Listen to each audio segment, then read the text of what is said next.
할렐루야. 아멘. 우리 할렐루야 성가대 귀한 찬양 감사합니다. 주를 사랑합니다. 우리가 늘 주님만 사랑하며 찬양하며 주님 곁으로 더 가까이 나아가는 우리 모든 주님의 자녀가 되시길 간절히 축원합니다. 오늘 이 시간 주님께서 우리에게 주시는 말씀은 요한계시록 7장 9절에서 12절에 있는 말씀을 통하여 모든 민족이 하나님을 찬양하며, 이런 제목으로 함께 은혜를 나눠보고자 합니다.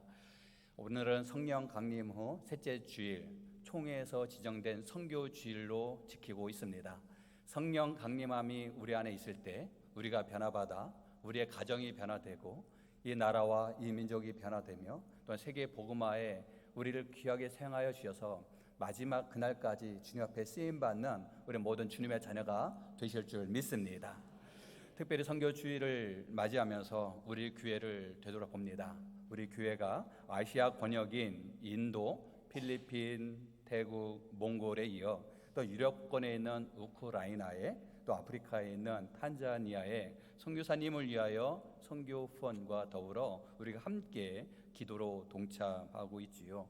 우리가 선교를 통하여 나아가는 것은 바로 교회는 선교가 선택사항이 아니라 교회의 존재의 이유가 되는 줄 믿습니다.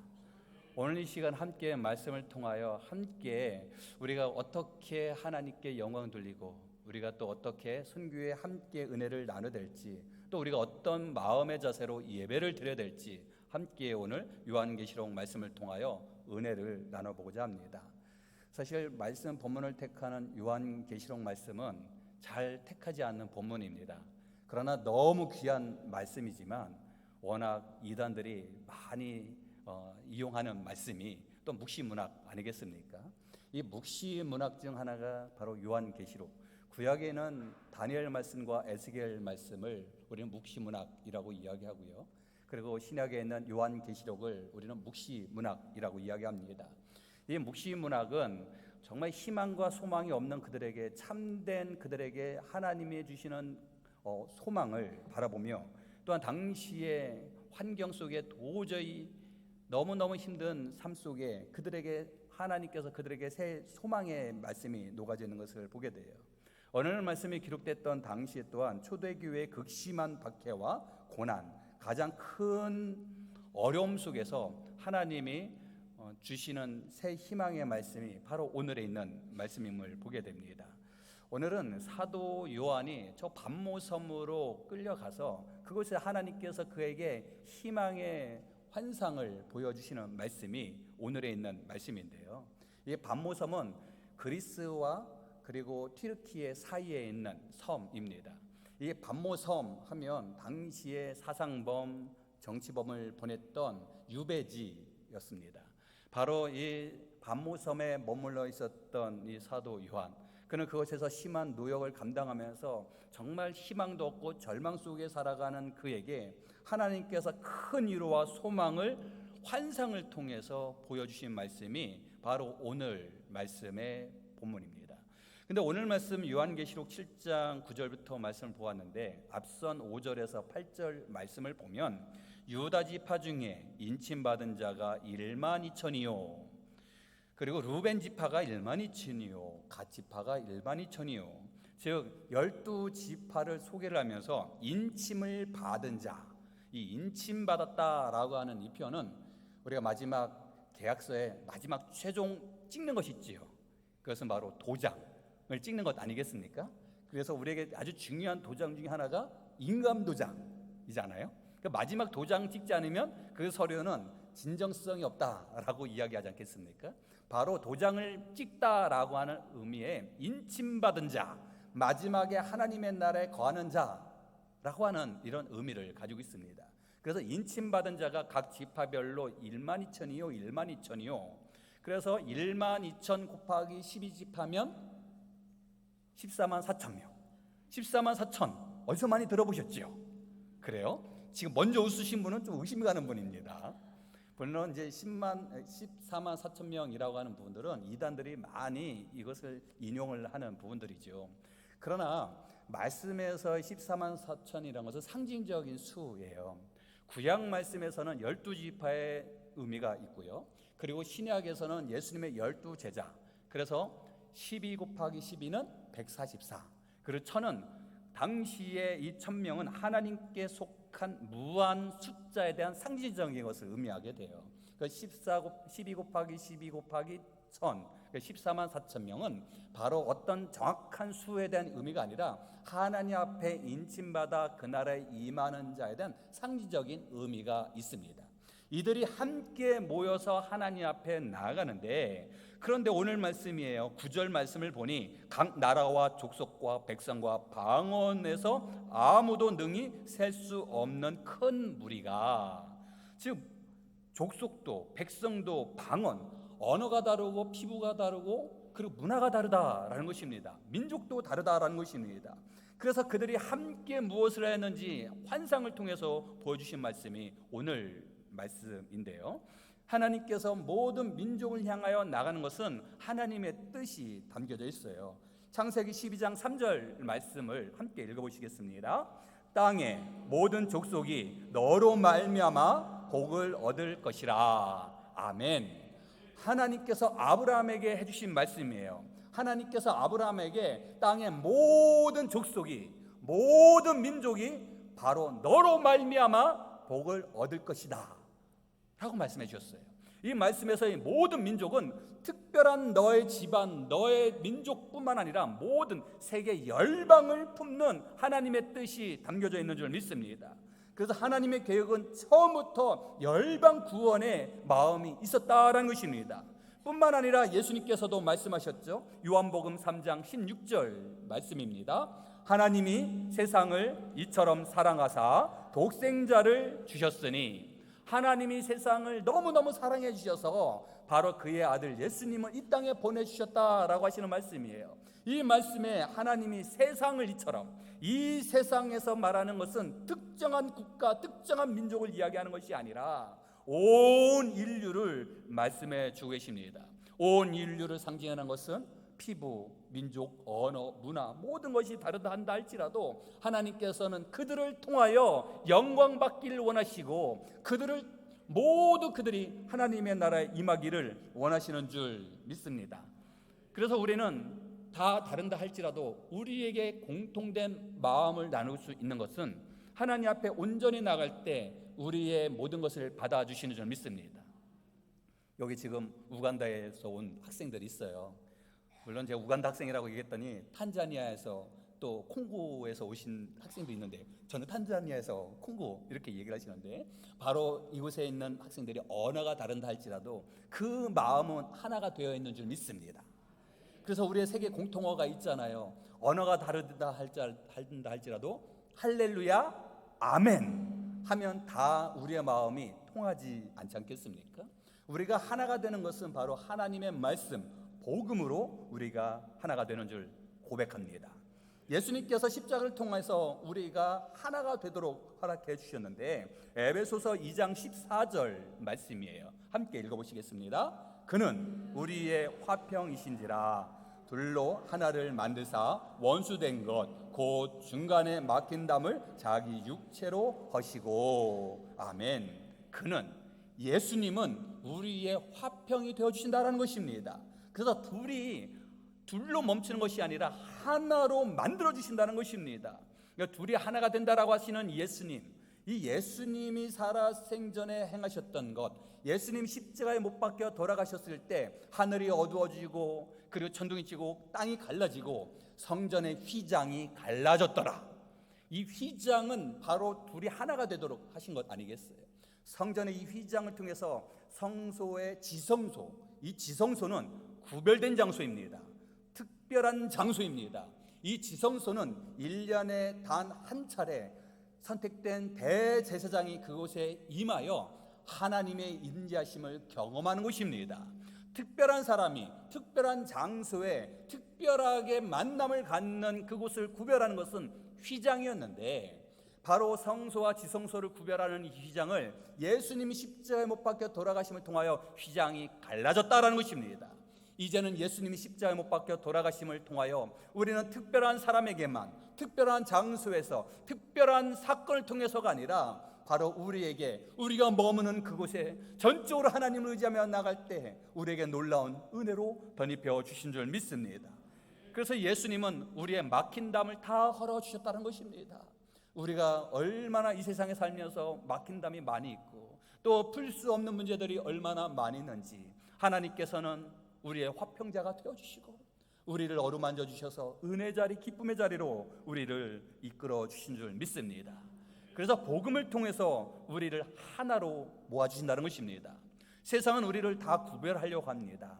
있는 자와 없는 자와 가진 자와 못 가진 자와 배운 자와 못 배운 자와 하면서 너무너무 많은 것을 갈라지게 하면서 구별하려고 할 때가 얼마나 많은지 몰라요. 그러나 복음은 우리를 가르는 것이 아니라 하나로 뭉쳐주시는 줄 믿습니다. 갈라디아서 3장 28절 말씀입니다. 너희는 유대인이나 헬라인이나 종이나 자유인이나 남자나 여자나 다 그리스도 예수 안에서 하나이니라. 아멘. 성별이 다른다 할지라도 남녀노소를 분별하여 구별하는 것이 아니라 우리를 다 하나로 모아주시는 그 예수님을 의지하며 나가시길 간절히 축원합니다.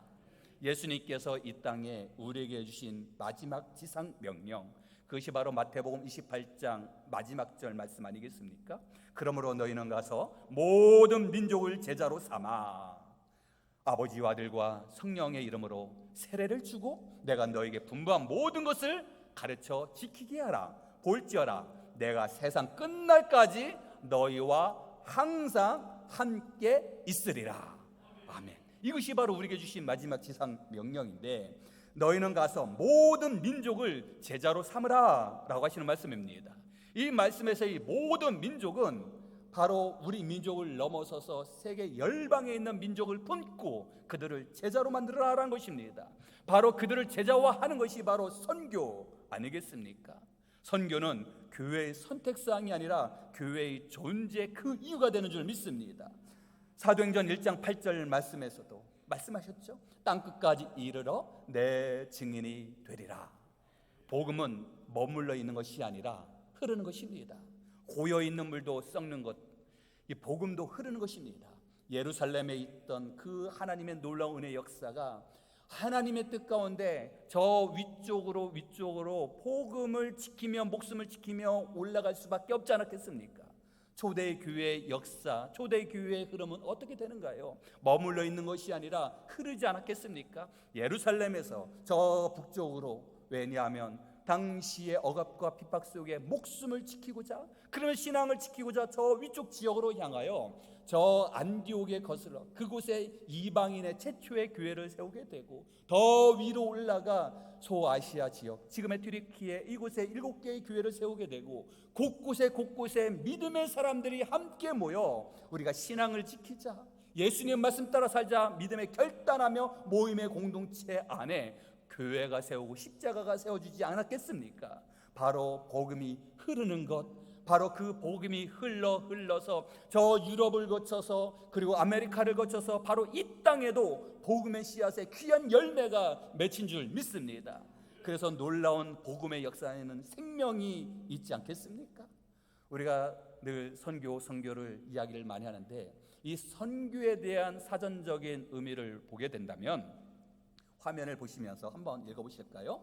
선교란 종교의 교리나 신앙을 널리 전파하는 일, 특히 기독교에서는 예수 그리스도의 복음과 하나님의 구원의 소식을 사람들에게 전하는 활동을 의미합니다. 한자로 풀어보게 되면 선교는 베풀선, 가르칠 교, 즉 베풀선, 널리 알리고 선포하다 라고 하는 뜻을 가지고 있고요. 가르칠 교, 가르침, 교훈, 종교라고 하는 뜻을 가지고 있어요. 그래서 선교를 문자적인 부분을 보게 되면 하나님의 가르침을 널리 선포하는 것, 하나님의 가르침을 널리 선포하는 것이에요. 또한 선교를 영어로 미션이라고 하는 단어를 쓰는데 이 라틴어의 미쇼라고 하는 단어에서 유래가 되었어요. 그래서 우리가 보통 선교할 때 하나님의 성경, 미쇼 데이 이렇게 표현을 많이 하거든요. 즉 이 미쇼는 보내다라고 하는 뜻을 가지고 있어요. 그래서 미쇼 데이, 하나님을 보내다 라고 하는 의미를 가지고 있습니다. 즉 하나님의 진리, 하나님의 복음을 전하는 것이 선교라고 하는 것이지요. 여기는 아주 중요한 내용이 담겨져 있습니다. 요한복음 3장 17절 말씀에는 하나님이 이천을 사랑하사 누구를 우리에게 보내주셨냐면 예수님을 보내주셨어요. 요한복음 20장 21절 말씀에는 예수님이 제자들을 이 세상에 보내주셨어요. 오늘날 교회를 세상에 세워주시고 보내주셨다는 것입니다.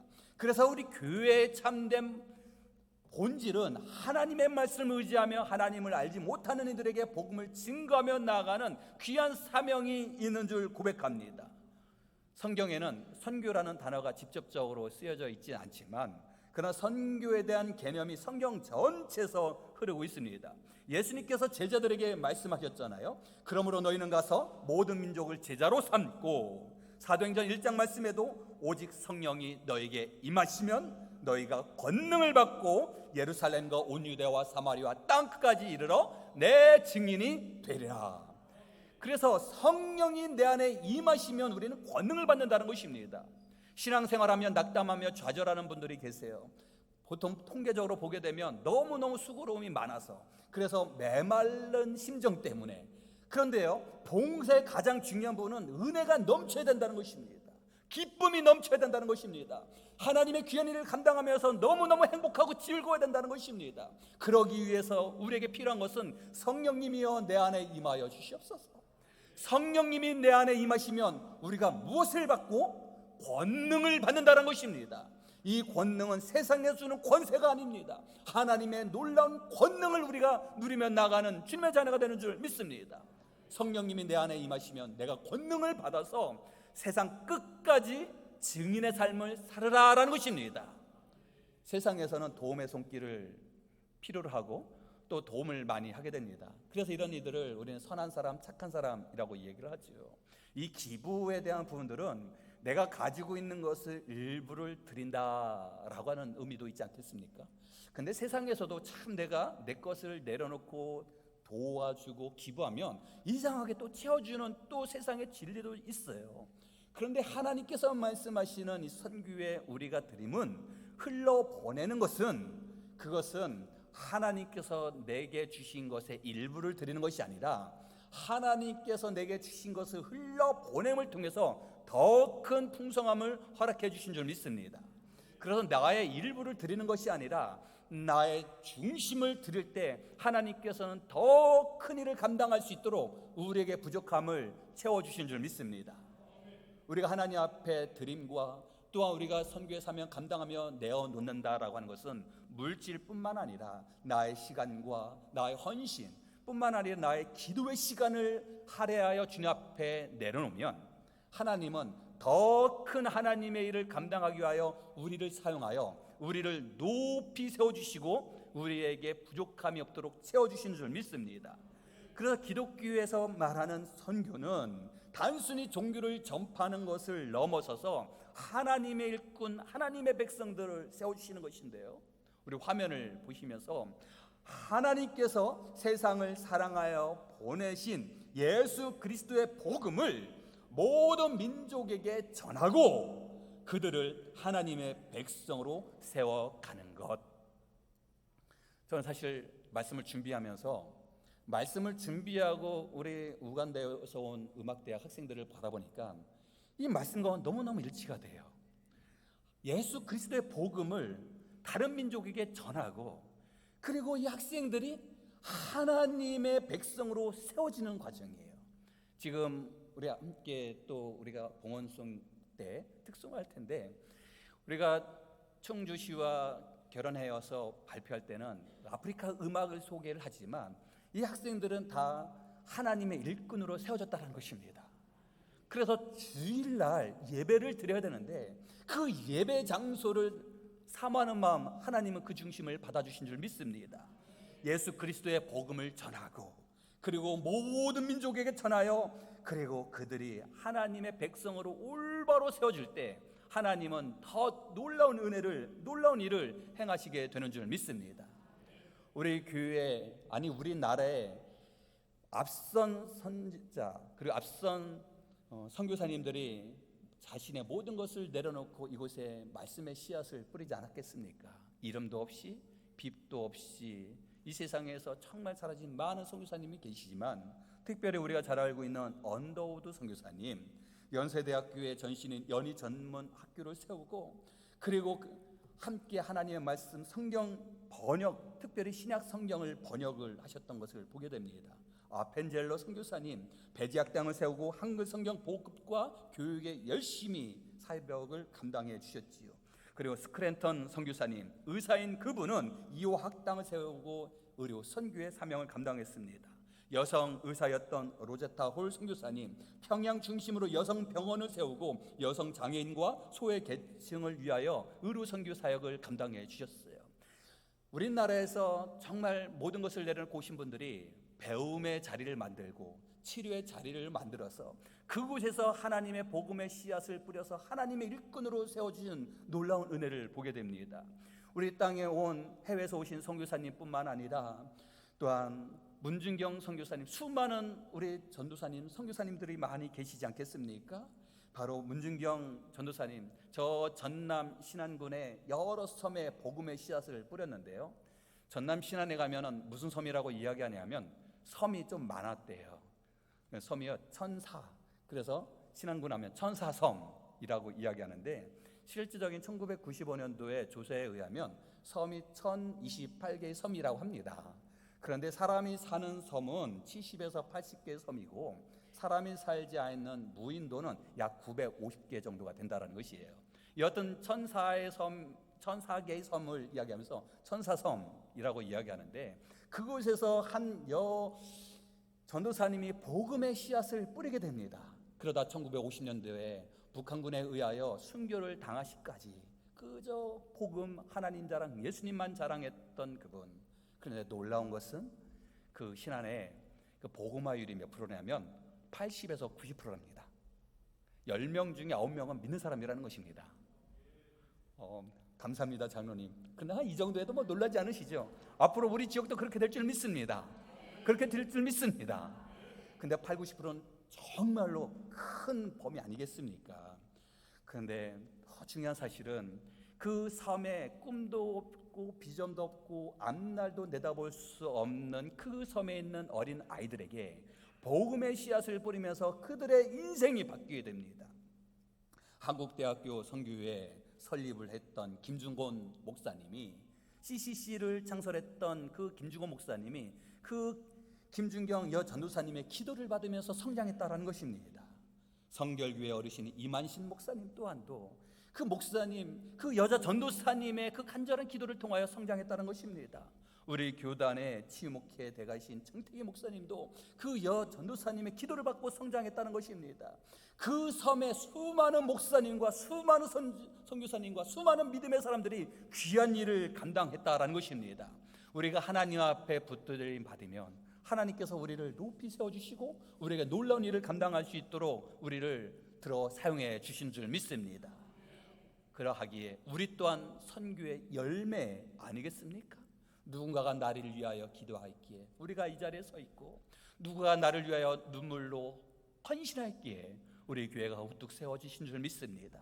그래서 우리는 교회를 중심으로 함께 모이게 힘쓰며 하나님을 경배하며 찬양하며 하나님을 영화롭게 하며 또 우리의 귀한 사명을 잘 감당하며 놀라운 은혜를 누리는 주인공이 되시길 간절히 축원합니다. 선교는 하나님의 마음인 것 같아요. 베드로후서 3장 9절 말씀이에요. 아무도 멸망하지 아니하고 다 회개하기에 이르기를 원하시느니라. 아멘. 베드로가 하나님의 마음의 표현을 이렇게 편지로 써서 보내지 않겠습니까? 하나님은 아무도 멸망당하지 아니하기를 원하셔서 다 회개하기를 이르시기를 원한다라고 하시는 말씀이에요. 한 생명 한 영을 귀히 여기시는 그 하나님께서 저 하나님을 알지 못하고 예수님을 알지 못하는 그 종족들에게 복음을 전하기를 원하시는 줄 믿습니다. 그래서 그들에게 복음이 전하여 그들이 하나님을 경배하며 찬양하는 아름다운 모습, 그래서 우리가 하나님 앞에 올바로 세워짐을 통하여 하나님 앞에 온전히 예배를 드림을 통하여 하나님은 기뻐 영광 받아주실 줄 믿습니다. 오늘 말씀에 10절 말씀에 큰 소리로 외쳐 이르되 10절 말씀에 큰 소리로 어떻게 외쳤냐면 바로 10절에 있는 말씀이에요. 다시 한번 말씀드리겠습니다. 앞에 있는 말씀을 보니 지금 12지파별로 1만 2천 명이 14만 4천 명 인침을 받은 한 무리, 그 무리의 수는 어마어마한데 언어도 다르고 민족도 다르고 그리고 그들의 문화도 다르지만 그들이 큰 소리로 외쳐 뭐라고 외쳤냐면 화면을 보고 함께 우리도 외쳐볼까요? 구원하심이 보좌에 앉으신 우리 하나님과 어린 양에게 있도다. 아멘. 바로 구원은 하나님과 예수님 안에 있다라고 우리에게 말씀해 주고 계십니다. 선교의 목적은 단순히 교인을 늘리는 것이 아니라 예배자를 세워서 하나님을 경배하는 자를 세워주시기를 원하시는 줄 믿습니다. 존 파이퍼 목사님은 이렇게 말씀하셨어요. 선교는 예배가 없는 곳에 예배를 세우기 위해 존재한다. 그래서 함께 모여서 예배의 자리, 특별히 우리의 가정에 예배가 회복되길 간절히 소망합니다. 우리의 믿음이 회복되어 우리의 가정이 함께 예배를 드리며 하나님 앞에 나가길 간절히 소망합니다.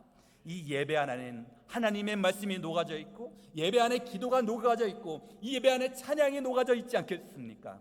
예배를 드림을 통하여 오직 하나님께만 영광 드리며 나아가는 우리 모든 주님의 자녀가 되시길 간절히 축원합니다. 특별히 우리는 하나님의 말씀 안에서 하나가 되도록 우리에게 하나님께서 놀라운 은혜를 더해 주시고 우리의 중심은 예수 그리스도로 삼게 해주시니 얼마나 감사한지요. 우리가 함께한 우리 우간다에서 그리고 탄자니아에서 콩고에서 온 우리 모든 친구들 또 우리는 하나가 되는 줄 믿습니다. 그 하나란 그리스도 안에서 하나가 되어 하나님 앞에 나갈 때 우리는 하나님이 부어주신 놀라운 은혜와 은총을 누리며 살아가는 우리 모든 주님의 자녀가 되는 줄 믿습니다. 특별히 우리의 자녀들, 우리의 후손들을 위해서 이렇게 기도하기를 간절히 소망합니다. 비록 내가 너에게 해줄 수 있는 것은 제한되어 있으나 내가 너를 위하여 간절히 기도하는데 그 기도는 예수님의 이름으로 너를 위하여 간절히 기도하니 너는 하나님의 뜻 안에서 귀한 자녀가 될 것이다. 쓰임받는 자녀가 될 것이다. 하나님께서 너를 통하여 존귀한 자로 세워서 크게 하나님의 일을 감당하는 자로 세워줄 것이다. 그래서 하나님께도 인정받고 사람들에게도 사랑받는 우리의 자녀가 될 수 있도록 늘 기도하시는 우리 모든 주님의 자녀가 되시길 간절히 축원합니다. 기도하시겠습니다. 사랑이 많으신 하나님, 감사와 영광과 찬양 올려드립니다. 오늘 귀한 말씀을 묵상하며 모든 민족이 하나님을 찬양하는 아름다운 시간이 될 수 있도록 주님 수많은 선교사님들을 축복하여 주시고 또 우리도 골방에서 열방을 향하여 기도하며 나아가는 우리 모든 주님의 자녀가 되게 하여 주시옵소서. 예수 그리스도 이름으로 기도드리옵나이다. 아멘.